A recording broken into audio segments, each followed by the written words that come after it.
ভালো না, একদম ভালো না।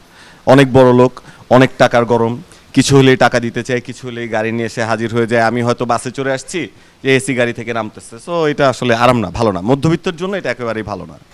কিন্তু কিন্তু এই সিরিয়ালে তুই দেখ অপুর জন্য তুলির যে চেঞ্জটা সেটাকেও তোর অ্যাপ্রিসিয়েট করা উচিত, রাইট? সবাই কিন্তু হ্যাঁ, সেটা পারে না। না, দ্যাটস ট্রু। লাইক কোটিপতির মেয়ে যখন এই যে পার্কে বসে 5 টাকার ঝালমুড়ি খায় ভাগাভাগি করে, এটা আসলে দেখতে ভালোই লাগে, রাইট। আমার মনে হয় দর্শক এটা খুবই পছন্দ করবে। অ্যান্ড ফার্স্ট অফ অল আমি মাছরাঙ্গার কাছে খুবই থ্যাঙ্কফুল যে এত সুন্দর একটা সিরিয়াল, সেটা 100 এপিসোড গেছে এবং দর্শক খুব কানেক্ট করছে।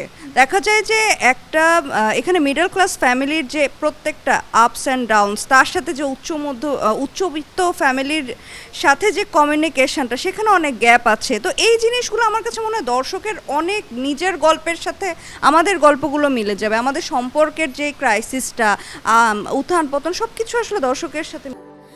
স্যান্ডেলিনা সো রূপচর্চায় আভিজাত্য। আমার যেমন এটা হচ্ছে রাজু ভাইয়ের সাথে প্রথম কাজ। রাজু ভাইয়ের একটা বেস্ট বিষয় বলি, রাজু ভাই আমাকে প্রথম যখন ক্যারেক্টারটা ব্রিফ করে, প্রথম 10 মিনিট টেবিলে নিয়ে বসানোর পর রাজু ভাই আমাকে বলতেছে, দাঁড়াও আমি তোমাকে দেখি। তো রাজু ভাই আমাকে দেখতেছে, আমি 10 মিনিট বসে আছি। 10 মিনিট আমার জন্য এক জায়গায় স্থির হয়ে বসে থাকা খুব কঠিন। তো রাজু ভাই আমাকে দেখলো, অনেকক্ষণ চিন্তা ভাবনা করলো, তারপর বলে, তুমি এমনই না? আমি বললাম, জি ভাইয়া। বলে, এটাই তোমার ক্যারেক্টার। আমি wow. But the whole credit goes to the team, Ehsan Elahi, Bappi, Tajdik Shahriar Khan, এদের সাথে যারা আছে, পুরো টিমটার সাথে কাজ করা, আমাদের আর্টিস্ট টিম, অর্ষা আপু, নাবিলা, নাদের বাবা, মিলিমা, এটা আসলেই পুরোটাই একটা পরিবার হয়ে গিয়েছি আমরা। এবং আমাদের পরিবারের মাথা হচ্ছে রাজু ভাই, অ্যান্ড আমাদের মিডল ক্লাসের গল্প চলছে। হ্যাঁ, মিডল ক্লাস ফ্যামিলির গল্প চলছে, চলবে। সবাই সবার জীবনের গল্পের সাথে মিলিয়ে ফেলবেন। সো এটা দেখতে থাকুন, যেন আমরা 200তম পর্বটাও সেলিব্রেট করতে পারি। ইনশাল্লাহ। প্রথম কথা হচ্ছে, প্রথম দিকে এটা যে মেগা সিরিয়ালের প্ল্যান ছিল, এটা আমার জানা ছিল না, টু বি ভেরি অনেস্ট। পরে আসলে কাজটা করতে করতে, গল্পের সাথে ইনভলভ হতে হতে এত দূর চলে আসা। আর আমি এমনিতে একটু কম কাজ করি, কিন্তু যখনই আমি একটা ভালো গল্প বা একটা ভালো ক্যারেক্টার পাই, আমি সেই সুযোগ হাতছাড়া করি না, সেটা সিঙ্গেল হোক বা মেগা সিরিয়াল।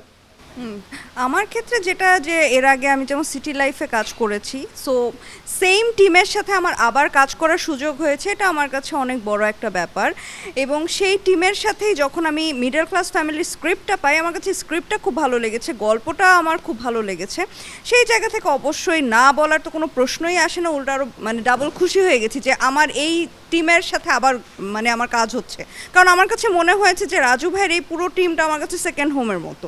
সো সেই জায়গা থেকে শাওন আমার কো-অ্যাক্টর, আমরা এর আগে অনেকবার কাজ করেছি, সেইখান থেকে আমাদের এই গুড বন্ডিংটা, প্লাস এখানে যারা আছেন, নাবিলা আছে, অর্ষা আপু আছে, জীবন ভাই আছেন, প্রত্যেকের সাথে দেখা হওয়া, কাজ হওয়া, মনে হয় কি কাজ করছি না, আসলে আড্ডা দিতে দিতে কাজটা হয়ে যায়।